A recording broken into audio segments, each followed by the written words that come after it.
பீகாரை அடுத்தபடியாக கேரளத்திலும் ஓட்சோரி மாநாடு நடத்த போகிறாங்க. பீகாரில் அது ஒரு பேரணியாக இருந்தது. இங்கே மாநாடு நடத்த போகிறதாக காங்கிரஸ் அறிவிச்சிருக்கு. எப்படி இதை பார்க்குறீங்க?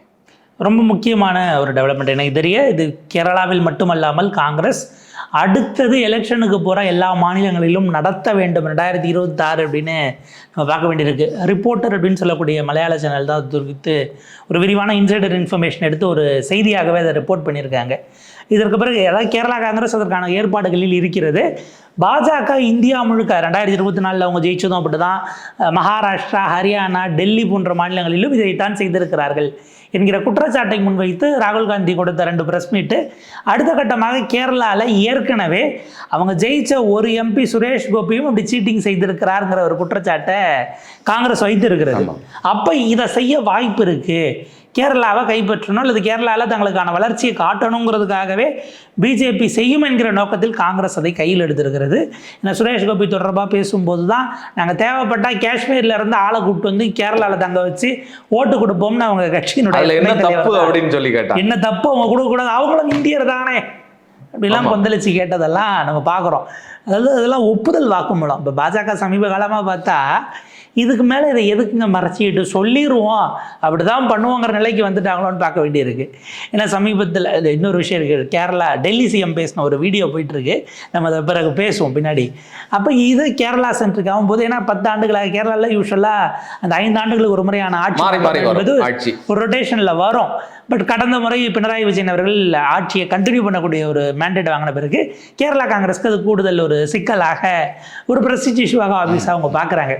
ஸோ அவங்க ஆட்சியை பிடிப்பதற்கான வேலைகள் ஒரு பக்கம் சிபிஎம்முக்கான எதிர்நிலை அதை எடுக்கிறது அது ரெகுலராக ஓடிக்கிட்டு இருக்கு. அவங்க சண்டை இல்லை. இன்னொரு விஷயம், அங்கே ஏகப்பட்ட அணிகள் இருக்கு கேரளத்திலேயே. இந்தியாவிலேயே சொல்ல போனால் கேரளத்தில் தான் காங்கிரஸ்ல நிறைய அணிகள் இருக்கு. மாணிக்க காங்கிரஸ் அப்படி இப்படின்னு சொல்லி, அதாவது 50 வருஷத்துக்கு முன்னாடி ஆட்சியிலிருந்து இறங்கின தமிழ்நாட்டிலே இவ்வளோ அணி இருக்கும்போது இப்போவும் ஆட்சியில இருக்கிற எதிர்கட்சியா இருக்கிற ஸ்டேட்ல எவ்வளவு அணிகள் இருக்கும். ஆமா, அப்போ அதையெல்லாம் ஒருங்கிணைக்கிறதுக்கு இது உதவும் அப்படின்னு சொல்லி பேசப்படுது. நிச்சயமா. ஏன்னா இப்போ பிரியங்கா காந்தி சமீபத்தில் வயநாடுல அவங்க சுற்றுப்பயணம் போனாங்க. அங்கே பழங்குடி மக்களை சந்திச்சது போனது வந்ததெல்லாம் சில வேலைகள் ஓடிக்கிட்டு இருந்தது. ராகுலும் கூட அங்கே டூர் ப்ரோக்ராம் வந்துட்டு போனார். பட் இதை தாண்டி இப்போ முதல் சிக்கல் அவங்களுக்கு பினராயி அரசு கிடையாது. அங்கே மேலே இருக்க மோடி அரசு, தேர்தல் ஆணையம் இதெல்லாம் கிடையாது. சொந்த கட்சிக்குள்ள இருக்கிற அணிகளை ஒருங்கிணைக்கணும் அப்படிங்கிறத அவங்களுடைய பிரதான தலைவலிங்கிறது நம்மளால புரிஞ்சிக்க முடியுது. ஸோ அதற்கான ஒரு விஷயம் நீங்கள் குறிப்பிட்டதை போல் இப்போ என்னென்னா, இது மாநாடாக நடத்தும் போது அந்த ஒரு இடம் எங்கே செலக்ட் பண்ணுறாங்க இந்த லெவல்லே போயிடும். அது அகைன் பூத் வரைக்கும் கொண்டு போகிறதுக்கான வேலைகளை எப்படி செய்ய போகிறாங்கங்கிற ஒரு பாயிண்ட் இருக்குது. அது அஃப்கோர்ஸ் அவங்க அதுக்கான ஏற்பாடுகளில் இருக்கிறாங்க. ஏறத்தாழ 1,00,000 பேர் வரைக்கும் கூட்டணும் அப்படிங்கிற மாதிரிலாம் போட்டிருக்கிறாங்க. கூட அவங்க கூட்டலாம், இடம் எப்படி அமையுது என்ன எதுங்கிறத பொறுத்து. ஆனால் இந்த விவாதத்தை நடத்த வேண்டும் பொதுவெளியில். தேர்தலுக்கு இன்னும் 4 இருக்குன்னு நம்ம யோசிச்சுட்டு இருந்தாலும் கூட அடுத்து ஒரு 7 மாதம்னா இப்போதுலேருந்தே நீங்கள் ஓட்டர் லிஸ்ட்டை சரிபார்க்க ஆரம்பிக்கணுங்கிறது ஒரு நியாயமான ஒரு விஷயம். அது வெறும் கேரளாவோடு நிற்காமல் ஆக்சுவலாக எங்கள் தமிழ்நாட்டிலே திமுகவினுடைய முதன்மை செயலாளர் நினைக்கிறேன் இருக்கே இன்னொரு அமைச்சர்கள் அவருடைய மாவட்ட பூத் ஏஜென்ட்டுகள் அவங்களுக்கான பயிற்சி முகமாக ஏதோ ஒன்று போடும்போது அவர் சொல்லிட்டாரு, கேர்லெஸ்ஸாக இருந்துடாதீங்க, பீகார் மாதிரி ஆகிடக்கூடாது, பூத்து பை பூத்தாக போய் வார்டு பை வார்டாக போய் நம்ம ஆட்கள் ஓட்டர் லிஸ்ட்டை வச்சுக்கிட்டு அது இன்றைக்கி அப்டேட்டில் இருக்காங்கிறத பார்க்கணும். எக்ஸ்ட்ரா யாரையாவது சேர்த்துருக்குறாங்களா, இருக்கிறவங்களை நீக்கியிருக்கிறாங்களா, தெளிவாக வேலை செய்யுங்க அப்படிங்கிறத வேலைகளை தொடங்கி இருக்கிறாங்க. ஆனால் இந்த எஸ்ஐஆரை இனிமே தானே நடைமுறைப்படுத்த போகிறாங்க தமிழ்நாடு கேரளா பகுதிகளில். அதனால இன்னும் போக போக இந்த வேலைகள் மிக தீவிரமாகவும் இந்த சூடு பிடிக்கிறதுக்கு இன்னுமே நாள் இருக்கு அப்படிங்கிறது தான் நம்ம எதிர்பார்க்க வேண்டியது. அதாவது இந்த மாதம் 30ஆம் தேதி இன்னைக்கு 30 தான் அந்த மாதம் 30க்கு பிறகு எல்லாத்தையும் தயார் நிலையில் வச்சு சொல்லி ஏற்கனவே தேர்தல் ஆணையம் கடிதம் போட்டுருச்சு. அது ஒரு பக்கம் அப்படியே நிற்கிறது அப்படிங்கிறத பார்க்குறோம். அப்போ இதுக்கு அடுத்து அதாவது இப்போ 2 பாயிண்ட் இருக்குது. நீங்கள் வெறும் எஸ்ஐஆரை கொண்டு நீக்குவதுங்கிறது இப்போ டெக்னிக்கு. அதுக்கு முன்னாடியே நீக்கினது தான் ராகுல் காந்தி குறிப்பிட்ட மகாதேவபுரம் ஆனந்தம். அப்போ எஸ்ஐஆர்லாம் வரல. எஸ்ஐஆர் இல்லாத காலத்திலேயே சேர்க்கிற நீக்குகிற வேலையை செய்திருக்கிறார்கள். 2024 எலெக்ஷன் முடிஞ்சு 1.25 வருஷம் 1.5 வருஷம் ஆக போகுதுன்னா இந்த 1.5 வருஷத்துக்குள்ளே மாற்றப்பட்டதாங்கிற கேள்வி இருக்கு. நீங்கள வெப்சைட்டுக்குள்ளே போய் யார் வேணாலும் நீக்கலான் இருக்குல்ல, அதை சரிபார்க்க வேண்டிய தேவை இருக்கு. இன்னைய டேட்டுக்கு என்ன அப்டேட்ல இருக்குங்கிறத பார்த்துட்டு நீக்கப்பட்டிருக்கா என்னங்கிறத செக் பண்ணுங்கிறாங்க. ஏன்னா இது ஒருவேளை எஸ்ஐஆர் அமல்படுத்த முடியாமல் போனால் ஆமா. அந்த சிக்கல் இருக்கு. நீதிமன்றத்துக்கு போவாங்க, வழக்குகள் வரும். பட் நீக்கிறது சேர்க்கறதுங்கிற நோக்கம் நிறைவேறாமல் போயிடக்கூடாதுன்னு பாஜக வேலைகளை செஞ்சுருக்கும் இல்லையா, அந்த நோக்கத்தோடும் பார்க்க வேண்டியிருக்கிறது. 3வது ஆள் அவங்க தான் முதல்ல அந்த வேலையை ஆரம்பித்தது. 2 ஸ்டேட்டு கேரளா தமிழ்நாட்டை தாண்டி மமதா பானர்ஜி தீதி எப்பயோ ஆரம்பிச்சிட்டாங்க. ஏறத்தாழ நம்ம இன்னைக்கு பேசிகிட்டு இருக்கோம், 2024 எலெக்ஷன் முடிஞ்ச காலகட்டத்திலே அவங்க பல சந்தேகங்களை கிளப்பிட்டு பூத் பை பூத்தாக போய் நீங்கள் வேலைகளை பாருங்கன்னு அப்போவே அது முடிஞ்சு 1 வருஷத்துக்கு முன்னாடி அல்லது 10 மாதங்களுக்கு முன்பாகவே அவங்க கேட்டாச பூத் பை பூத்தாக எல்லாம் உங்களுக்கு அப்டேட்டில் இருக்கணும், செக் பண்ணுங்க அப்படிங்கிற விஷயத்தை அவங்க கையில் எடுத்திருந்தாங்க. ஏன்னா அவங்களுக்கு ஆட்சி கன்னியூ ஆகுது, 4வது முறையாக ஆட்சிக்கு வருவதற்கான அந்த ஒரு வேகத்தில் அவங்க இருக்கிறாங்க. பிஜேபி அங்கே ஸ்ட்ராங்காக வளர்ந்துருக்கு, எதிர்கட்சியாக வந்து உட்கார்ந்துருக்காங்க, ஒரு வலுவான சிக்கல்கள் குடைச்சல்கள் போயிட்டுருக்கு. இது எல்லாத்தையும் தாண்டி வரணும்னு அவங்க இதாக இருக்கிறாங்க. 4வது காங்கிரஸ் அங்கே எப்படி செயல்பட போகுதுன்னே நமக்கு தெரியல. அஸ்ஸாமில் ஏன்னா ஹிமந்த பிஸ்வா சர்மா வந்து உச்சபட்ச நிலையில் உட்காந்துக்கிட்டு அவ்வளோ அராஜகங்களை பண்ணிக்கிட்டு இருக்காரு. அவங்களே கொண்டு போய் கேம்பில் சேர்க்கறது, உள்ளே தள்ளி விடுறது, அவங்க ஆதார் கார்டையும் ரத்து பண்ண பார்ப்போங்கிறது, இந்த வேலையெல்லாம் போயிட்டுருக்கிறது. காங்கிரஸ் அதை எப்படி எதிர்கொள்ள போது? ஏன்னா இப்போ சமீபத்தில் வீடியோ எல்லாம் போட்டாங்க, ரொம்ப மோசமான படுமோசமான வீடியோ. ராகுல் காந்திக்கு எதிராக பாகிஸ்தானுடைய ஆதரவோட அவர் இருக்கிற இஸ்லாமியர்களுக்கு அஸ்ஸாமே முழுக்க இஸ்லாமியர்கள் கைப்பற்றிடுவாங்கிற மாதிரிலாம் படிக்கேவலமான அருவருக்கத்தக்க வகையில், இன்னும் சொல்ல போனால் சட்ட ரீதியிலாக நடவடிக்கை எடுக்க வேண்டியத்தக்க வகையிலான வீடியோக்களாக அதை அவங்க பதிவு பண்ணாங்க. அது என்ன நிலையில் இருக்குது, அதை எதிர்த்து என்ன செஞ்சிட முடிஞ்சுது? நிறைய தெருவில் இறங்கியிருக்க வேண்டாமா காங்கிரஸ்ங்கிற கேள்வியாக நமக்கு இருக்குது. அவங்க ஆட்சி இழந்து 10 ஆண்டுகள் ஆகிறது. 3வது முறை அப்படிங்கிறது பிஜேபிக்கு போய் சொல்கிறேன்னா, அஸ்ஸாமோட டோப்போகிராஃபி டோப்போகிராஃபிங்கிறத விட அந்த அங்கே இருக்கக்கூடிய அந்த ஈக்குவேஷனை சிறுபான்மையினர் அங்கே வாழ்வதற்கு மிக மோசமான நிலையை நோக்கி அவங்கள வழியே இருக்காது, வாழ்வாதாரத்துக்கும் இல்லை தொடங்கி எதுவுமே செய்ய முடியாத லெவலுக்கு போயிடுங்கிறதெல்லாம் நம்ம பார்க்க வேண்டியிருக்கிறது. அப்போ இந்த சிக்கல் அங்கே நீங்கள் காங்கிரஸ் இன்னும் கவனமாக, எனக்கு தெரியும் கேரளாவை விடவும் அஸ்ஸாமில் இறங்கி வேலை பார்க்கணும், அதுக்கான தேவை அங்கே இருக்கிறது. காங்கிரஸை விடவும் கூடுதலாக அங்கே இருக்கக்கூடிய ஜனநாயக சக்திகளாக இருக்குது, எல்லாரும் ஒன்று சேரணுங்கிற பாயிண்ட் இருக்குது. 5வது புதுச்சேரி, அவர் ரங்கசாமி அவர் ஒரு தனி ரூட்டில் போயிட்டுருக்காரு. அவர் எவ்வளோ பெரிய ஆள்னா பிஜேபி கூட்டணியில் தான் இருக்குது. ஒருத்தர் அமைச்சராக இன்னொருத்தர் அமைச்சராக போட்டாங்க. அமைச்சராக போட்டவர் 6 மாதமாக அமைச்சராக இருக்கார், இலாக்காவே ஒதுக்காம வச்சு கூட்டிட்டு இல்லை தனி கட்சி ஆரம்பிக்க போகிறேன், நான் ஆட்களை கூட்டிட்டு வந்துடுவேன் அப்படின்னு எல்லாம் சொன்னார். அவர் சொன்ன ஆட்களுக்கெல்லாம் பொறுப்பு கொடுத்தாங்க, அதெல்லாம் நடந்தது. ஆனால் அதுக்கு பிறகு உங்களுக்கு அமைச்சர் பொறுப்பு கொடுத்தாங்களாங்கிற கேள்வி இருக்கு இல்லையா. ரங்கசாமி அவர்கள் ஸோ இந்த 5 ஸ்டேட்லேயும் பிஜேபி தேர்தல் ஆணையம் ரொம்ப ஓவர் நைட் உழைச்சி ஒர்க் பண்ண போகிறாங்கங்கிறது தெள்ள தெளிவாக இருக்குது. இதை எதிர்ப்பதற்கு வேணால் வெறும் இதில் நீங்கள் இந்தியா முழுக்க இது செய்ய வேண்டியது தேவை தான். பட் ரொம்ப காத்திரமாக இந்த 5 அடுத்த எலெக்ஷன் வரதுனால கவனமாக இருக்கணும். மகாராஷ்டிரா மாதிரி, ஹரியானா மாதிரி, டெல்லி மாதிரி முடிஞ்ச பிறகு புலம்பி ஒரு பிரயோஜனமும் இல்லை. 5 ஆண்டுகள் திரும்ப நீங்கள் அவங்களுக்கு கொடுத்தது தாங்கிற ஒரு இடம் வந்துடும். பர்செப்டிவ் பேட்டில் அவங்க நாங்கள் பார்த்தீங்களா 5% இருந்து இப்போ 40க்கு வந்துட்டோம்லாம் அவங்க பேச ஆரம்பித்தாங்கன்னா அந்த வளர்ச்சி அப்படிங்கிறது இங்கே இருக்கக்கூடிய சமூக சூழலையே எப்படி மாற்றுங்கிறதையும் நம்ம கவனிக்க வேண்டிய தேவை இருக்குது. ஸோ அதனுடைய ஒரு நீட்சியாக தான் பார்க்கணும். அஃப்கோர்ஸ் இதில் இன்னொரு சிக்கல், காங்கிரஸும் கம்யூனிஸ்ட்டும் மாற்றி அடிச்சுக்கிட்டு கேரளாவில் பிஜேபிக்கு எதுவும் சேஃபாக குஷன் கொடுத்துருவாங்களோங்கிற ஒரு இல்லை, அப்படி வர்றதுக்கான வாய்ப்பு இல்லை. என்னன்னா வெற்றி பெற அளவுக்கு போகாது. ஆனால் அவங்க வளர்ச்சி அப்படிங்கிறது சரிவிகித அளவில் வர்றதுக்கான வாய்ப்புகளோ இல்லை. பொதுவாக இப்போ கேரள சமூகத்தில் ஒரு எதிர்ப்பு மனநிலை இருக்குது. அது வந்து இந்த இடைப்பட்ட காலத்தில் கொஞ்சம் மட்டுப்பட்டது.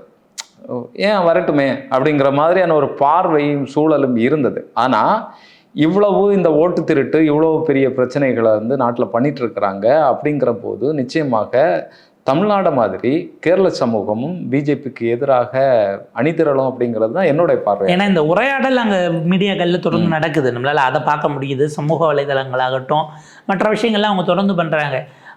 நம்ம எங்கே யோசிக்கணும்னா லாங்கர் ரன்னுக்கு, ஏன்னா பிஜேபி அங்கே ஒர்க் பண்ணுவதை விடவும் ஆர்எஸ்எஸ் களத்தில் ரொம்ப தீவிரமாக ஒர்க் பண்ணிக்கிட்டு இருக்காங்க.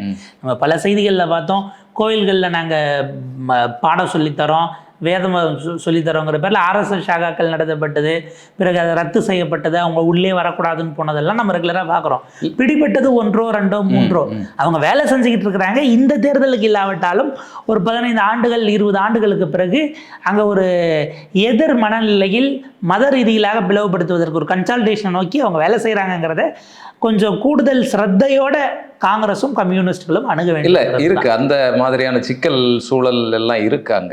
எப்படி தமிழ்நாட்டுல இந்து அறநிலைத்துறையை வச்சுக்கிட்டு நாங்க இந்துக்களுக்கு எதிரி அல்ல, இந்துக்களுக்கு ஆதரவானவங்க தான் அப்படிங்கிற ஒரு விஷயத்தை இங்க முன்னெடுத்து போயிட்டு இருக்கிறாங்கல்ல, இதே மாதிரி கேரளத்துலையும் வந்து இப்போ ஐயப்ப கோயில் அந்த விஷயத்துல வந்து இவங்க எல்லாருமே களத்துல இறங்கி இருக்காங்க. கம்யூனிஸ்டுகள் எல்லாமே களத்துல இறங்கி அதற்கு ஆதரவான நிறைய வேலைகள், அந்த பேரணி, பக்தி யாத்திரை இப்படி எல்லாம் கூட கம்யூனிஸ்டுகள் வந்து ஆரம்பிச்சிருக்கிறாங்கிறதையும் நம்ம பார்க்க வேண்டியது. கம்யூனிஸ்டுகள் பக்தி யாத்திரையா? அப்படி எல்லாம் கூட அங்க பேச்சுக்கள் ஓடிட்டு இருக்கு. ஆக்சுவலா தான் அந்த முதல் நாள் தொடக்க நாள் ஐயப்ப பக்தர்களுக்கான அந்த மாநாடு அப்படிங்கிறது இங்க தமிழ்நாட்டில் இருந்தும் டாக்டர் பிடிஆர் பழனிவேல் தியாகராஜனும் சேகர்பாபு அவர்களும் போயிட்டு இருந்தாங்க. ஏன்னா பிடிஆர் அவர்கள் அந்த தேவசம் போட்டு அவங்க தாத்தா காலத்துல அதற்கான அந்த பரிமாற்றங்கள் அதுல பங்களிப்புங்கிறது இருக்கிறதுங்கிற வகையிலும் அவரும் தனிப்பட்ட முறையில் பக்திமான் தான். நமக்கு அதுலலாம் இந்த உள்ளது அவர் வெளிக்காட்டவும் தங்கியது கிடையாது. சேகர்பாபு அறநிலைத்துறை அமைச்சருங்கிற முறையில் 2 பேரும் போய் ரெப்ரசன்ட் பண்ணாங்க. அதற்கு அடுத்த நாள் அண்ணாமலையும் போய் பேசியிருக்கிறாருங்கிறதே நம்ம மறந்துடக்கூடாது. அண்ணாமலை இங்கிருந்து போய் கேரளா விவகாரங்களுக்குள்ள நுழைஞ்சு அவர் அன்னைக்கு வச்ச ஒரு கருத்து அப்படிங்கிறது அது அடிக்கோட்டிட வேண்டியதாகவும் பார்க்க வேண்டியிருக்கு. அது நீண்ட கால செயல் திட்டத்தில் தமிழ்நாடு முதலமைச்சர் ஸ்டாலினும் சரி, கேரளா முதலமைச்சர் பினராயி விஜயனும் சரி, இவங்க 2 பேரும் அடிப்படையில் நாத்திகவாதிகள்.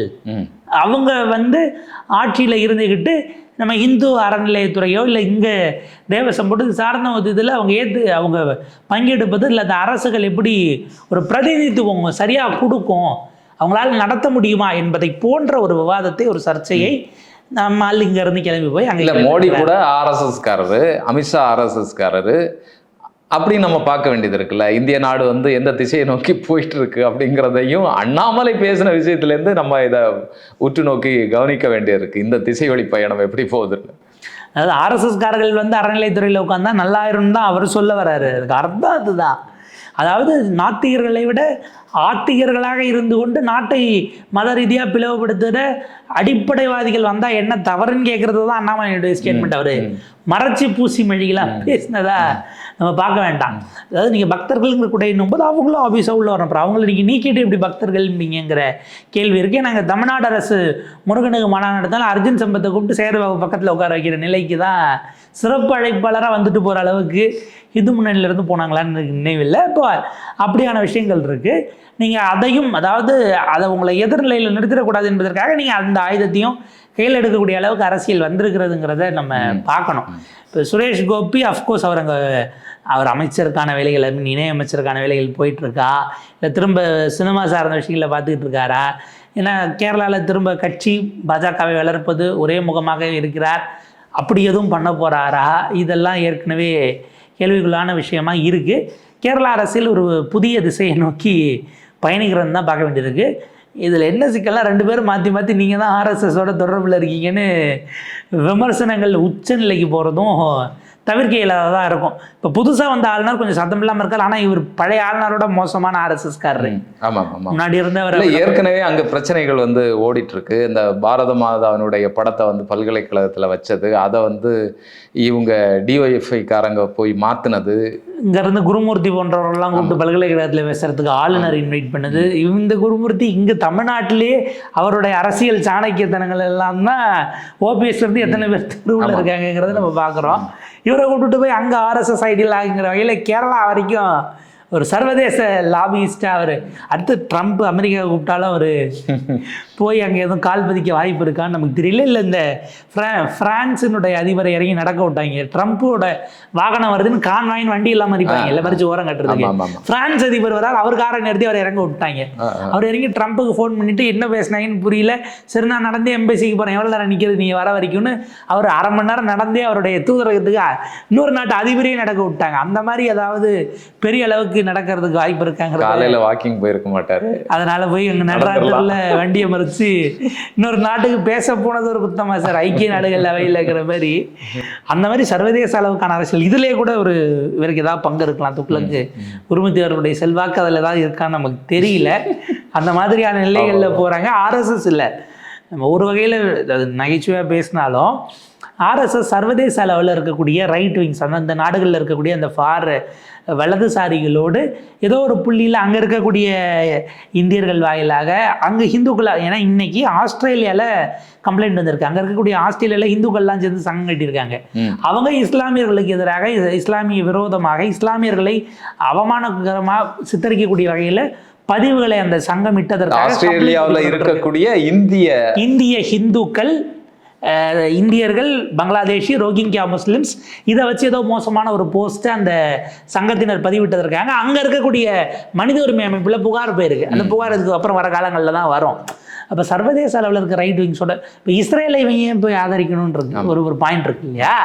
இவங்க அந்த ஏதோ ஒரு வகையில் அந்த பழைய தியரியை கொண்டு வந்து சுப்பிரமணிய சாமிலாம் கேட்டால் கதையாக சொல்லுவாப்பில் அவங்க ஜியோனிஸ்டுகளாக இருக்கக்கூடிய யூதர்களும் பிராமணர்களும் அப்படிங்கிற லெவலுக்குலாம் கொண்டு வந்து அவர் என் உடம்புல வர்றது ஆரிய ரத்தம்னு அவர் அன்னைக்கே சொன்னார்.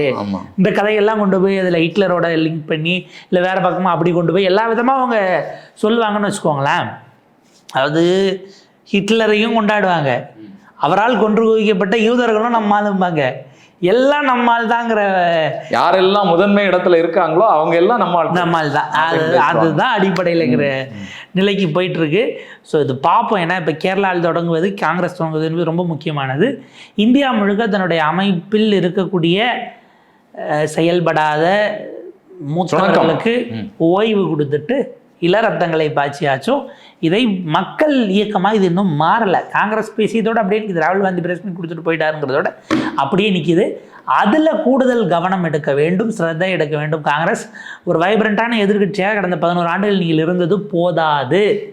இல்லை, ஆனால் இப்போ காங்கிரஸ் மட்டும்தான் இங்கே உயிர்ப்போடு இருக்கிறது மாதிரியான ஒரு தோற்றம் வந்து இப்போ ஏற்படுது. ஆனால் ராகுல் காந்தி மட்டுமே அதில் வந்து தனியாக நின்று எல்லா சுமைகளையும் வந்து தாங்கிட்டு இருக்கிறாரோ அப்படின்னு சொல்லி நமக்கு ரொம்ப சிம்பிள் சார். ராகுல் காந்தி இப்போ நடுவில் வெளிநாடு பயணம் போனார். அந்த அவர் இல்லாத அந்த ஒரு வாரமோ என்னமோ என்ன ஆக்டிவிட்டி அகில இந்திய காங்கிரஸின் மூலமாக ஒரு பேசுபொருளோ ஒரு விவாதமோ வைக்கப்பட்டதுங்கிற கேள்வி இருக்குல்ல. ராகுல் இங்கே இருக்கும்போது செய்யறதுல இன்னும் போதாமைகள் இருக்கிறதுங்கிறது தனி விவாதம், அது தனி சப்ஜெக்ட். அதை தாண்டி நீங்கள் ரோட்டுக்கு இன்னும் வரலை. அந்த கடைசி ஒரு ஆண்டு டாக்டர் மன்மோகன் சிங் பீரியடில் இந்த அண்ணா சிறைலாம் வந்த பிறகு எவ்வளவு போராட்டங்கள், எவ்வளோ கொந்தளிப்புகளை பாஜக ஆர்கனைஸ் பண்ணுச்சு. அண்ணா சாராவே அவங்க தான் ஆர்கனைஸ் பண்ணாங்கிறது தனி விவாதம். அப்படி ஒரு குற்றச்சாட்டு இன்னைக்கு வரைக்கும் இருக்குன்னு வச்சுக்கோங்களேன். அந்த ஒரு வைப்ரண்ட் உங்ககிட்ட இல்லை, மிஸ் ஆகுதுங்கிற ஒரு பாயிண்ட் இருக்குது. ஜிஎஸ்டி நாங்கள் போட்டுட்டோம், ஜிஎஸ்டியை குறைச்சிட்டோம், இதனுடைய வெற்றி விழான்னு போய் ஊர் ஊராக கிராமமாக பிஜேபி தலைவர்கள்லாம் முதல் நாள் பால் பூத்தில் பிரச்சாரமாக எல்லா ஊருக்காரங்களும் அந்தந்த ஊரில் இருக்க பால் பூத்துக்கு போயிட்டாங்க. தமிழிசையில் இங்கே யாரோ ஒரு இடத்துல டாக்டர் தமிழிசை அங்கே ஒரு நெய் டப்பா எடுத்து வச்சுக்கிட்டு நெய்க்கு எவ்வளோ குறைஞ்சிருக்கு, இதுக்கு முன்னாடி எவ்வளோ இருந்துச்சு, பாலுக்கு எவ்வளோ ஜிஎஸ்டி போட்டிருந்தாங்க, இப்போ குறைஞ்சிருக்கா, உங்களுக்கு விலை குறைஞ்சிருக்கா அப்படின்னு கடைக்காரர்கிட்ட கேட்க, உண்மையான பசு நெய் தானே, பசு நெய்யா எரும நெய்யா இல்லை ஆட்டுப்பாலில் செஞ்ச நெய்யா ஒட்டகப்பால் நெய்யா எல்லாம் டெஸ்ட் பண்ணி ஓட்டுறாங்க. அடுத்தது கிளினிக்கில் முடித்தாங்கன்னா அரிசி கடைகளுக்கு போகிறோங்கிறாங்க. இப்படி ஒவ்வொரு செக்டராக அவங்க போகிறதா திட்டம் போடுறாங்க இல்லையா. இந்த கடந்த 8 ஆண்டுகளாக இப்போ குறைச்சிருக்காங்களே, இவங்க குறைக்காமல் இருந்தனால நம்ம எவ்வளோ அழுதோம், எவ்வளோ நட்டமாச்சு, எத்தனை லட்சம் கோடி வீணாக விட்டுருக்கோம் அப்படிங்கிறத நீங்கள் இறங்கி போக வேண்டியதுன்னு செக்டராக எதிர்கட்சிகள் என்ன பண்ணுறீங்கிற கேள்வி வரும். ஸோ அந்த வகையில் எதிர்கட்சியாக ஒரு வைப்ரண்ட்டாக எப்படி செயல்படணும்னு பிஜேபி இருந்து கூட சில திட்டங்கள் செயலூக்கமாக நீங்கள் பாசிட்டிவ் ரெஃபரன்ஸாக எடுத்துக்கிட்டு செயல்பட்டால் அது சரியாக இருக்கும். பார்ப்போம். தேர்தல்களில் மக்களுடைய மேண்டேட், எவருடைய உரிமையும் வாக்குரிமையும் பறிக்கப்படக்கூடாது. உரிமை உள்ளவர்கள் அத்தனை பேரும் அதை செலுத்தணும். அவங்களுடைய குரல் எண்ணம் என்னவாக இருக்கிறதோ அப்படியான அரசுகள் தான் அமையணுங்கிறது தான் அடிப்படை ஜனநாயகத்துக்கானது. அது நடக்கும்னு நம்ம நம்புவோம். அதை நடக்க வைக்கிறதுக்கான பொறுப்பு எதிர்கட்சிகளிடம் நிச்சயமாக இருக்கிறது.